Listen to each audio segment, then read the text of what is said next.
Assalomu alaykum, hurmatli vatandoshlar. Men o'sha bugungi murojaatim meni Adliya vazirligiga hamda Oliy ta'lim, fan va innovatsiya vazirligiga bo'ladi. Keling o'sha murojaatimdan oldin shu maktabda o'qigan davrlarim to'g'risida qisqacha to'xtalsam, adashmasam o'sha 1999-yilda o'sha Ko'kdala tumanida joylashgan 159-sonli maktabda o'qiganmiz. Oldin o'sha tuman ham Ko'kdala tumani emas, Chiroqchi tumaniga qarashli edi, Qashqadaryo viloyatini. Bu yerda shu o'qigan davrlarimizda juda yosh edik. O'sha vaqtlarni eslayman. 9-sinfni tugatganimizda o'sha imtihon vaqtida o'qituvchi bizga imtihondan o'tish uchun aroq, vino olib kelib berishni so'ragandida bizdan. Endi biz unda yosh edik. Bu vaqtlarda mana bu maktab ham yaxshi bo'lmasdi, ko'pincha o'zi paxta terimga chiqarardi hammani yoppasiga. O'shanday vaqtlarda keyin biz sinfdoshlarimiz men o'sha aroq olib kelib berishdan bosh tortganimda sinf rahbarim meni rosa kaltaklaganda. Keyin direktorga kirib, direktorga shikoyat qilganimda, direktor yo'q, bu bola juda tushunadi, bunga yotig'i bilan tushuntirish kerak edi degan. O'sha majbur bo'lganmiz. O'sha vaqtda ham shaxsan aroqni men olib kelmaganman, olib kelishdan o'sha bosh tortganman. Keyin sinfdoshlarim olib kelgan. Lekin baribir bizdan ham o'sha pul yig'ib olgan qizlarga o'sha ovqat qilib kelishdi, har xil ovqatlar qilib kelishdi buyurardi o'qituvchilar. Buni o'zi hamma bilsa kerak, o'sha qishloq joylarda o'qigan o'quvchilarning hammasini xabari bo'lsa kerak. Bundan hech kim o'sha mana shunday voqea bo'lmagan deb ayta olmaydi, chunki bu hammaga mana shunday o'sha ixtiyoriy, majburiy talab qo'yilgandi. Keyin olib kelib shu oxirgi nimada olib kelib bermaganman, yaxshilab kaltak yeganimni eslayman. Olib kelib bermaganiga o'sha yakunida, o'sha imtihon yakunida menga qasddan o'sha past baho qo'ygan o'qituvchi. Endi qarangki, 2023-yil Qashqadaryo viloyat yuridik texnikumiga o'qishga kirdim. O'qishga kirishim tarixini ham sizlarga aytib beraman. O'qishga kirdim va 2025-yil Qashqadaryo viloyati yuridik texnikumini a'lo baholarga tugatdim. Qizil diplom bilan, imtiyozli diplom bilan. Endi mana shu bu yerda ham yakuniy imtihonlarda qarang, oradan 99-yil bo'lsa, 2025-yil. Taxminan aniq qilib aytgan taqdirimizda ham bu yerda o'sha 25 yil. 26 yil, 25 yil vaqt o'tganki, yuridik texnikumga kelib biz o'sha yakuniy imtihonlarni topshirayotganimizda ixtiyoriy, majburiy o'sha yuridik texnikumini talabalariga o'shanday yakuniy imtihonda o'qituvchilarga o'sha tushlik qilib berish, o'sha osh-ovqat olib kelib berish talabi qo'yildi. Bu holat ham o'sha ixtiyoriy, majburiy. Starsalarga aytiladi, starsalar kelib aytadi. Undan tashqari biz pachkalab unga o'qituvchilarga olib kelib bergan qog'ozlarimizni aytmaylik. Unga o'sha pul yig' tugamaydi. Oxirida xullas biz yana o'sha texnikum tugatish chog'imizda kimlardir imkoniyatiga qarab 50 ming berdi, kimdir 100 ming berdi, biz adashmasam 150 ming so'mdan berdik. Keyin o'sha yig'ilgan pullarga o'qituvchilarga endi nechta bola bo'lsak bilmadim, taxminan 1-2 millionchami, undan ko'proqmi, balki kamroqdir, shu atrofda pul yig'ilgan. O'shanga o'qituvchilarga shashlik olib kelib berildi. Har bitta guruh o'qituvchilarga mana shunday yuridik texnikumda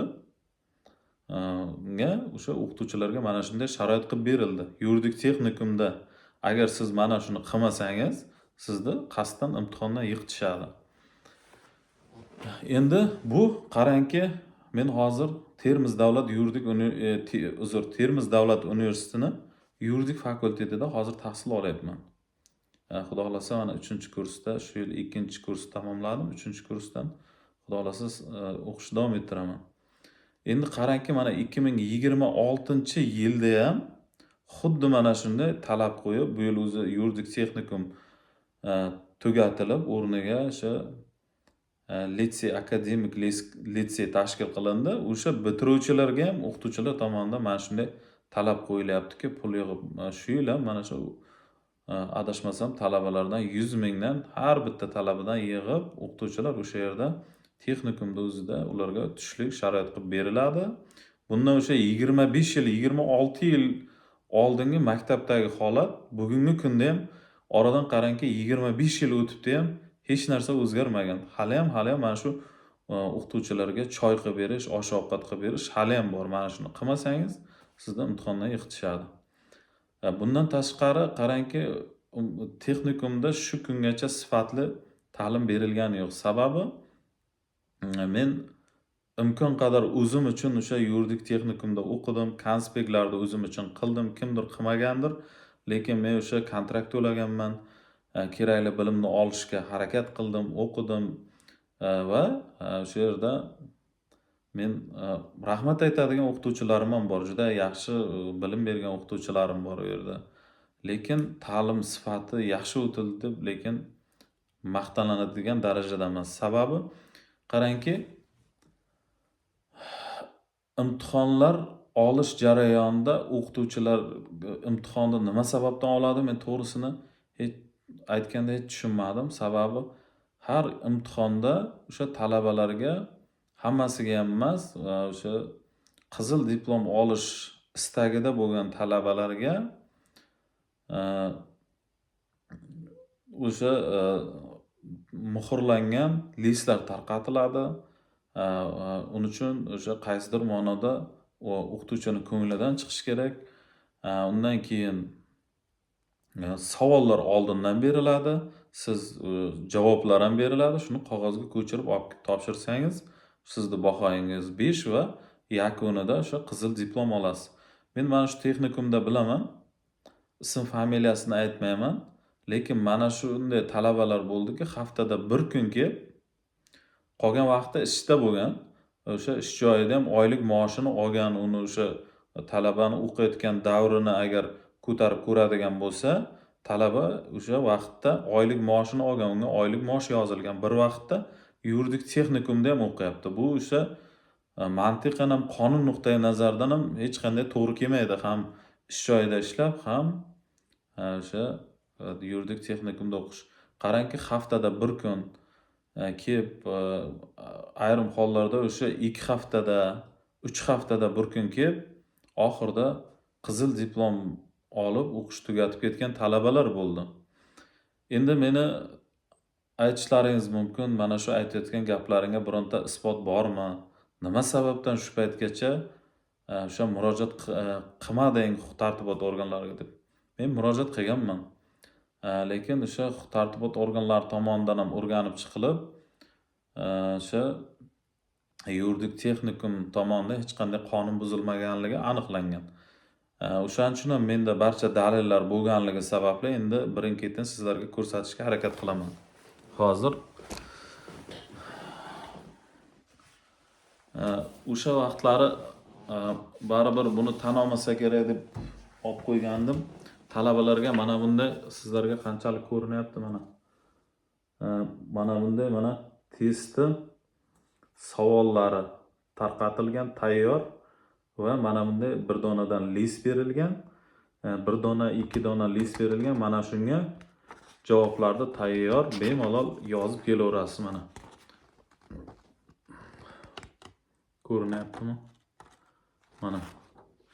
Endi bu qaranglar, muhrga e'tibor qilsalaring, bu o'sha Oliy ta'lim, fan va innovatsiya vazirligi ga o'tgandan keyingi muhr. Bu 2025-yilda Qashqadaryo viloyat yuridik texnikumi Oliy ta'lim, fan va innovatsiya vazirligini tasarrufiga o'tgan. Bu o'shanday vaqtda qarangki, mana talabalarga mana shunday tarqatilgan. Kerak bo'lsa, men o'sha matbuotda ishlaganligim uchun meni biron joyga o'sha ma'lumotlarni tarqatadi deb menga bermagan, lekin men talabalar bilan yaxshi bo'lganligim sababli har bitta talabadan 2 ta 3 tadan mana shunday listlarni olganman, lekin bulardan foydalanmaganman. O'sha foydalanish qonunga zid bo'lishini tushunganman va bulardan foydalanmaganman. Mana imkon qadar ko'rsataman. Mana qaranglar, yana bitta o'shanday savoli bilan, testlari bilan mana turibdi. Ana eng qiziq tomoni bu o'sha 2025-yilda Oliy ta'lim, fan va innovatsiya vazirligining tasarrufi vaqtida o'sha muhrlangan. Endi qarang, sizga men buni mana yaqinroq olib ko'rsataman. Qanchalik tiniq ko'rinyapti mana. Oldi kamerasida. Buni qarang, sizga mana bundan bir dunyo xohlagancha mana xohlasangiz mana o'rtalaridan ham ko'rsataman mana. Bundan deyarli texnikumda muhri bosilgan mana bunday listlar, mana qarang. Shuncha turibdi. Endi buni bilmadim qancha, bu 30 tami 20 tami sanab ko'rganim yo'q. Istagan, xohlagan joyingizdan mana olib ko'rsataman. Mana. Ko'rinyaptimi mana? Ko'ryapsiz, muhr bosilgan mana shunday listlar talabalarga tarqatilgan. Menimcha bu juda ham yaxshi fakt deb o'ylayman. Bunga huquq-tartibot organlari o'sha yuridik texnikumda rahbariga nisbatan, mas'ul xodimlariga nisbatan jinoyat ishi ochish kerak. Men oldin ham murojaat qilganman, bizda hech qanday dalil yo'q degan. Bu o'sha fan va innovatsiya vazirligi tasarrufiga o'tgandagi muhrlar bular. Endi boshqasiga o'tamiz. Qarang, 2023-yilda 2024-yillarda adashmasam Adliya vazirligi tasarrufida bo'lgan bu. Mana bunda muhrni ko'ryapsizmi? Bu yerda Adliya deb ko'rsatilgan. Bu davrlarda ham polni tarqatilgan bunday listlar mana. Yana sizga ko'rsatishim ham mumkin. Mana.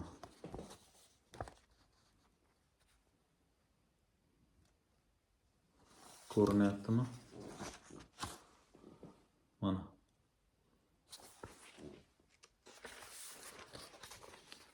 Xohlaganingizcha mana yaqinroq, tiniqroq ko'rsatishga harakat qilaman mana.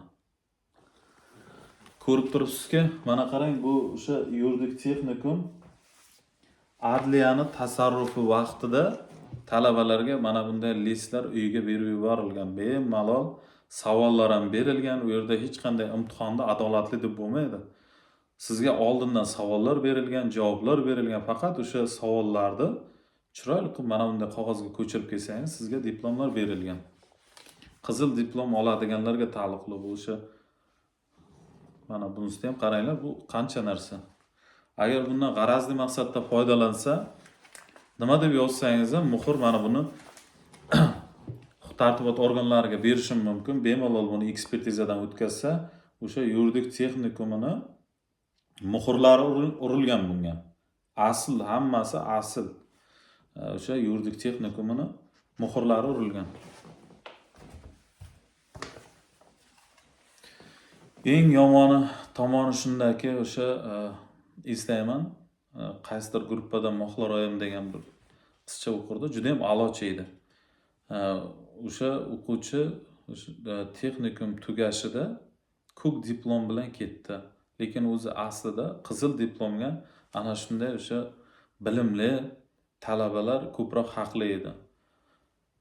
Meni aytadigan o'sha mas'ullarga, Adliya vazirligiga, fan va innovatsiya vazirligiga aytmoqchimanki, sizlarda mana Adliya vazirligini tasarrufida bo'lganda yuridik texnikum mana shunday qo'pol qonun buzishlarga yo'l qo'ydi. Talabalarning hisobidan uzluksiz mana shu choy ichib kelishlarini davom ettirdi. Fan va innovatsiya vazirligining tasarrufiga o'tganda nima o'zgardi? Hech narsa o'zgarmadi. Yana o'sha ahvol davom etdi. Qizil diplomlar o'sha tanish bilishi bor tanish bilishchilik asosida endi men qaysindir qandaydir pul oldi deyolmayman. Chunki buni pul olganligini guvohi bo'lmaganman. Albatta agar buni pul oldi desak jiddiy ayblov bo'ladi. Lekin mana shuncha o'sha savollarni, javoblarni talabalarga berish oldindan o'sha muhrlangan pechatlarni berish, shu darajada risk qilish menimcha o'z-o'zidan tekinga bo'lmasa kerak deb o'ylayman. O'sha holatlarda huquq-tartibot organlari, ayniqsa prokuratura birinchi navbatda zudlik bilan tekshirib, yuridik texnikumini rahbariga nisbatan qonuniy chora ko'rishini so'rayman. O'sha bunda mas'ul bo'lgan, qo'li bor o'qituvchilarga nisbatan ham zudlik bilan qonuniy chora ko'rilishi kerak. Keyin menda bir taklif bor. Hozirgi kunda o'sha yuridik texnikum tugatilib, akademik litseyga tashkil qilindi. O'sha yuridik texnikum o'rniga akademik litsey, yuridik universitetda akademik litsey tashkil qilindi. Lekin o'sha litseyni da o'qiydigan menimcha bola yo'q deb o'ylayman va uni tugatgandan keyin ham diplomi bilan biron joyda ishlash imkoniyati yo'q deb o'ylayman. Sababi o'sha yuridik texnikumda diplom bilan kimdir foydalanib qayergadir ishlashi mumkin edi. O'sha o'qigan talabalarga ham ozmi ko'pmi foydasi tegib turgandi. Endi o'qishni o'sha yuridik texnikumga o'qishimga birinchi turtki shunda bo'lganki, ish izlab o'sha nimaga borganman, aholini bandlikka ko'maklashish markaziga. Keyin undan oldin kollej tugatgandim. Kollej diplomini berganimda yo'q, sizni ishga qabul qila olmaymiz. Hech bo'lmasa o'sha yuridik texnikum bo'lganda ham, diplomingiz texnikumniki bo'lganda ham qandaydir sizga yordam berishimiz mumkin deb aytdi.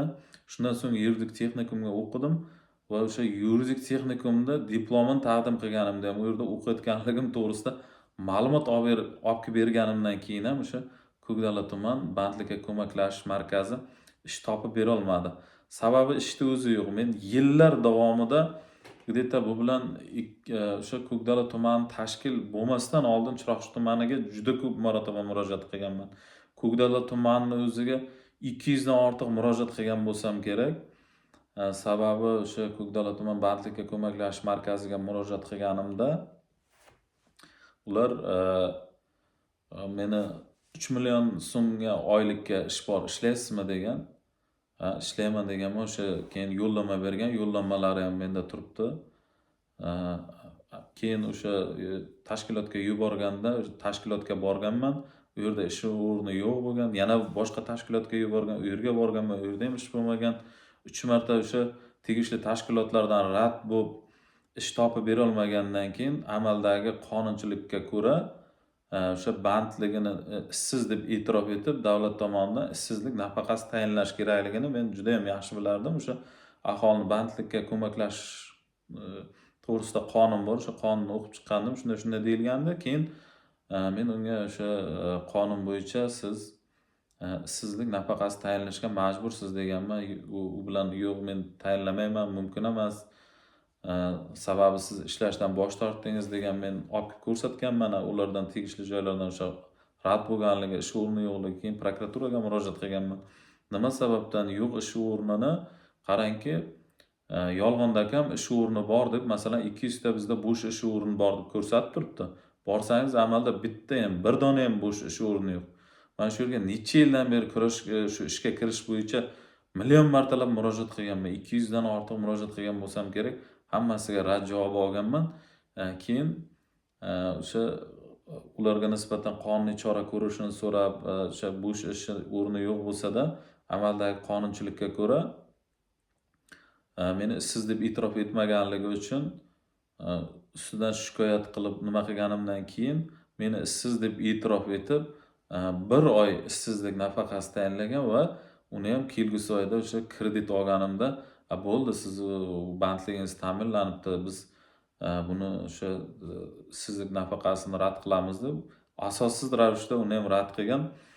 Borib men ularga o'sha asossiz ravishda rad qilganligimni rad qilganligini, bu bo'yicha ularni ustidan shikoyat qilishimni aytganimda, undan so'ng o'sha bironta bir qarindoshingizni hujjatlarini olib keling. Endi biz ertaga sizni asossiz bu yerda nafaqangizni rad qilganligimiz uchun bizga javobgarlikka ko'rilmasin. Siz biron bir qarindoshingizni olib keling, shuning nomiga ishsizlik nafaqasi tayinlab beraman degan. Keyin o'shandan keyin shu qaytib bormadim ham, murojaat ham qilmadim. Xullas mana shu ish izlab o'sha yuridik texnikumga o'qidim. Undan keyin mana hozirgi kunda Termiz davlat universitetining yuridik fakultetida o'qiyapman. 2-kurs tugatdim, 3-kursga o'tdim. Endi xudo xolasa 3-kursga endi hademay endi o'qishlar boshlanib qolsa kerak. O'sha joydan ham o'sha o'qiyapti degan ma'lumotni olib kelib berganimda, endi siz yuridik nimada o'qib kelgan ekansiz, bizlarga yuristlarga umuman ham ish yo'q. Biz sizni hech qanday ishga qabul qila olmaymiz deb bu safar ham rad qildi. Mana adashmasam bugun ham berdim, bugun ham rad javobini oldim. Xullas, bizda O'zbekiston sharoitida ish masalasi juda og'ir. Endi qonun buzilish holatlari bo'yicha aytishlaringiz mumkin. Xushnos ekansan, sudga murojaat qilib, prokuraturaga murojaat qilib. Men shaxsan ishonmayman. Sababi mana Chiroqchi tumani fuqarolik ishlari bo'yicha sudi Vafoyevni o'sha g'ayriqonuniy xatti-harakatlarini ijtimoiy tarmoqda o'sha yoritib chiqdik biz. O'sha bashoratchi sudya deb. Bu qarang, sarlavha ostida 2025-yilda 14-aprelda qaror chiqargan. U qarorda o'zidan keyingi instansiya sud qarorlarini muhokama qilgan. Qarangda, sud zadniy chislo bilan qaror qabul qilyapti. Bu sudga qanday ishonasiz? Uni ustidan tegishli joylarga shikoyat qilib sudyaga chora ko'r desangiz, sudya bemalol yuribdi. Sudyaga nisbatan hech qanday chora ko'rilgani yo'q. Xullas, endi qayerga borib bu mana bunday qonun buzilish holatlari yuzasidan qaysi tashkilotga murojaat qilmang, baribir natija chiqishiga men ishonmayman. Endi hozir prezidentning farmoni bilan ishsizlik nafaqasi ham shunday qilib qo'yildiki, qarang, oxirgi 6 oy davomida sizda ish stajingiz bo'lishi kerak ishsizlik nafaqasini olish uchun. Endi biron joyga ishga kirmasangiz, u qanday 6 oylik sizga ish stajingiz bo'lishi mumkin? Ish stajingiz umuman bo'lmaydi. Bu yerda o'sha aholini ishsiz qatlamini bandligini ta'minlash davlatning funksional vazifasi hisoblanadi. Davlat o'sha aholini ijtimoiy yordamga muhtoj qatlamini ijtimoiy yordam bilan ta'minlash, aholining ishsiz qatlamini o'sha bandligini ta'minlash davlatning funksional vazifasi. Endi bu yerda nima bo'lyapti? Turli xil bahonalar bilan sizni ovora qilib yoki turli xil minglab asossiz sabablarni keltirib o'sha sizni ishga qabul qilmaslikka harakat qiladi. Qabul qilgan taqdirda ham o'sha sizga juda ham past oylik taklif qiladi. Natijada o'sha davlat tashkilotida ishlaganingizdan ko'ra xorijga chiqib ketib ishlashni ma'qul ko'rasiz. Endi ko'pincha mana bu televizorda qo'ysangiz guvohi bo'lasiz. O'sha televizorda qaysidir xorij mamlakatlarda o'zbek fuqarolariga ish yaratilganligi to'g'risida mas'ul rahbarlarning maqtanib gapirayotganini, og'iz to'ldirib gapirayotganini ko'p guvohi bo'lamiz. Endi bu og'iz to'ldirib gapiradigan gap emas, juda uyatli holat bu. O'zbekiston fuqarolari nima uchun xorijga chiqib ishlab kelish kerak? Nima uchun ular majbur? Nimaga o'sha mas'ul rahbarlar xorijga chiqib o'zlaring ishlab kelmaysizlar? Nimaga o'zlaring xorijda ishlamaysizlar? O'zbekistonning fuqarolari o'sha xorijga chiqib ishlab kelish kerak. Bola chaqasini O'zbekistonga tashlab, xorijga chiqib ketib, mana Koreyaga borib ishlayotganda ham ko'rdik, qanday o'sha korrupsion holatlar ochildi. Oxirgi tenigacha sarflab o'sha xorijga chiqib ketayotgan o'zbeklarni ham biz ko'ryapmiz. O'sha oxirgi kiyimigacha yechib olyapsizlar.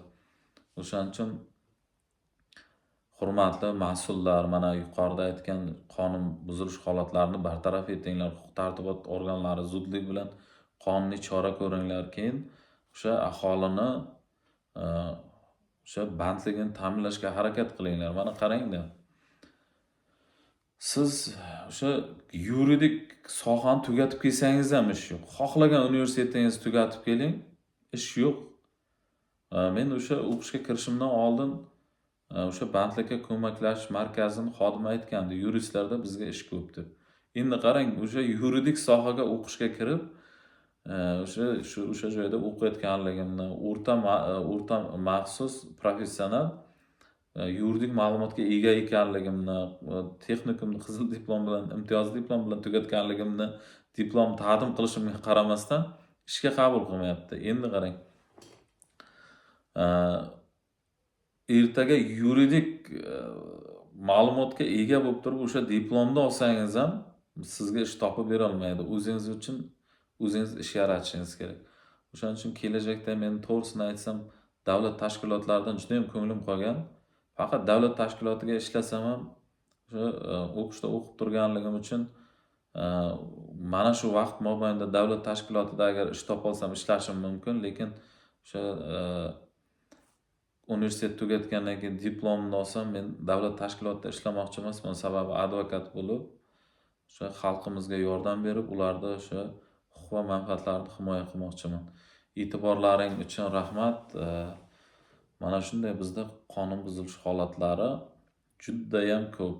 Bu to'g'risida o'sha ko'pchilikda aytishga jur'ati ham yetmaydi. O'sha aytganda ham foydasi yo'q. Biz sudlarga ishonaylik desak, biz sudlarni ko'ryapmiz. Hammasi emas, ayrimlari. Zadniy chislo bilan qaror chiqarib qo'yapti, adolatni yo'qligini ko'ryapmiz. Biz kimga ishonaylik? Huquq-tartibot organlari ko'p marotaba murojaat qilib ko'rganmiz. Isbot faktlarini keltirganmiz. Shunday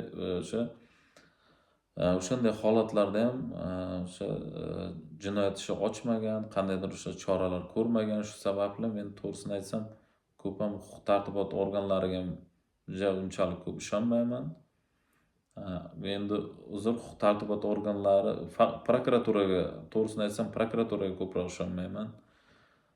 O'shaning uchun prokuraturaga ham murojaat qilishda foydasi yo'q, o'sha sudga murojaat qilishda ham foydasi yo'q.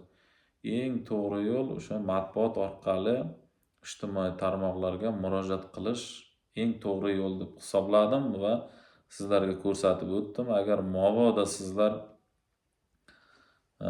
o'sha texnikumni mas'ul xodimlariga, rahbarlariga nisbatan qonuniy chora ko'rmoqchi bo'lsangiz, mana biz sizga o'sha blankalarni taqdim qilamiz. Undan tashqari mana bizda videolar bor. O'sha o'qish davomida o'qituvchilar tomonidan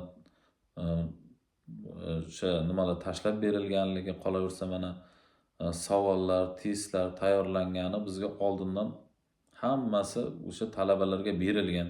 Lekin to'g'risi o'sha menga berishdan bosh tortgan, sababi men matbuotda ishlaganligim uchun doim mendan o'sha qandaydir xavotirda bo'lib turgan.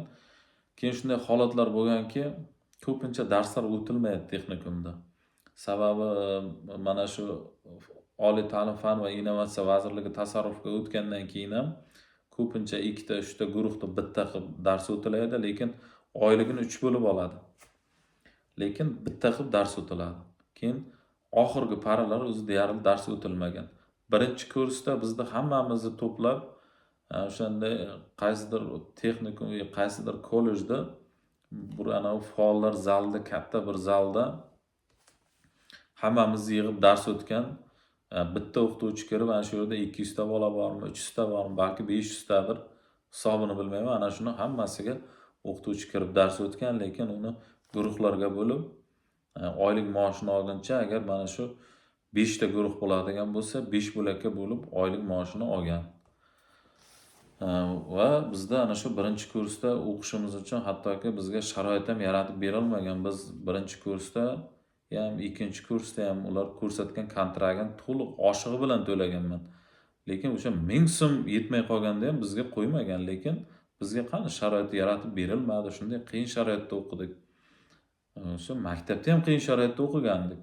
Texnikumga kirganimizdan keyin ham xuddi shunday sharoitda o'qidik. O'sha maktab davrida yakuniy imtihonlarda o'qituvchilarga choy qilib bergan bo'lsak, aroq olib kelib bergan bo'lsak, o'sha texnikumga o'tganda ham shu narsa ekan, faqat to'g'risi shu texnikumni rahbariga rahmat aytib qo'ymoqchiman, faqat aroq so'ramadi. Lekin bu bunday hammasi ixtiyoriy, majburiy. Sizni majburlamaydi, lekin shunga sizni majbur qiladi. O'zingiz shunga majbur bo'lasiz va ularga choy qilib berishga. Mana shularni bartaraf etish kerak, mana shu muammolarni. Ta'lim sifatini oyog'i osmondan bo'yatibdi. Bu yerda o'sha ta'lim sifatiga umuman e'tibor qaratilmaydi. O'quv qo'llanmalar yo'q. Lekin mana shu ertaga to'g'risini aytsam, texnikumni bitirib ketgan talabalarni ertaga to'g'risini aytsam, bularni ko'pchiligini o'zi yurist bo'lishi ham juda qiyinroq masala. Sababi o'sha fundamental bilimni olmadi, bu yerda o'sha yaxshi bilim olmadi. O'qituvchilar ham nomiga kirib chiqib ketgan, u ta'lim sifati yaxshi bo'lmadi. Keyin imtihonlarda o'sha siz guvohi bo'lganingizdek testlar ham, savollar ham hammasi oldindan berildi, javoblar oldindan berdi. Hamma ko'chirib qaytarib olib kelib berdi, bahoni oldi. Imtihon olishda men bu yerda tushunmadim. Bu yerda mantiq qani? Imtihon olishda nima keragi bor? Agar sizga savol berilsa, javob berilsa, sizga blankalar muhrlab berilsa, uyingizga borib faqat ko'chirib kelsangiz bo'ldi. Shuning uchun qat'iy choralar ko'rish kerak. Biz endi bilmadim qaysi tomon qarab ketyapmiz. Shuning uchun qat'iy choralar ko'rishlaringizni so'rayman. Mana shu qonun buzilish holatlarini bartaraf etib, qonuniy chora ko'rib, natijasi bo'yicha o'sha bizga ma'lum qilishingizni so'raymiz. E'tibor uchun rahmat. Sog' bo'linglar, salomat bo'linglar.